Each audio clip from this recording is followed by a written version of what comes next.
අද අපි කතා කරන්න passive ඩ්‍රෝනින් rescue 2 ලයිෆ්ගාඩ් with backboard board එකක් එක්ක තව විදිහක් කැෂුවල්ටි කෙනෙක්ව බේරගන්න විසිල් 3 පිබලා අපි ඉමර්ජන්සි ඇක්ෂන් ප්ලෑන් එක ඇක්ටිවේට් කරනවා. එතකොට අර සෙකන්ඩ් ලයිෆ්ගාඩ් ඇවිල්ලා බෑකප් එකට ඉන්නවා.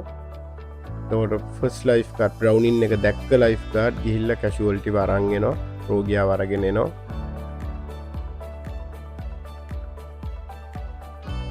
එතකොට අරන් එනකොට සෙකන්ඩ් ලයිෆ්ගාඩ් බෑකප් එකට උදව්වට එන ලයිෆ්ගාඩ් අනිවාර්යෙන් ඇවිල්ලා බෝඩ් එක ලෑස්ති කරලා එයා කියන්න ඕන පළවෙනි ලයිෆ්ගාඩ්ට එයා කොතනද ඉන්නේ කොතනටද ගේන්න ඕන කියලා ඔයගොල්ලන්ට පේන ඇති. එයා බෝඩ් එක ලෑස්ති කරලා පූල් ඩෙක් එකට ඇවිල්ලා ලයිෆ්ගාඩ් 1 ගෙන් පළවෙනි ලයිෆ්ගාඩ් ගෙන් කැෂුවල්ටිව ගන්නවා.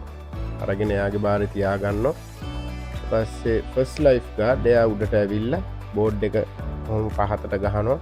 පාතර ගහල ඔගොලන්ට පේන ඇති කකුලෙන් තද කරගෙන ඉන්න බෝඩ් එක එහෙම යන්න නැති වෙන්න. ඊට පස්සේ දෙවෙනි ලයිෆ්ගාඩ් ගාන්ට බෝඩ් එකට දාලා කැෂුවල්ටිව දෙන්නත් එක්ක එකට බෝඩ් එක සේෆ් තැනකට ගෙනියනවා.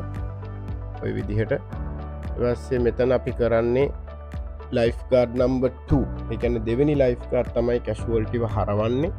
පළවෙනි ලයිෆ්ගාඩ් බෝඩ් එක ගන්නවා. ඒකට එක හේතුවක් තියෙනවා.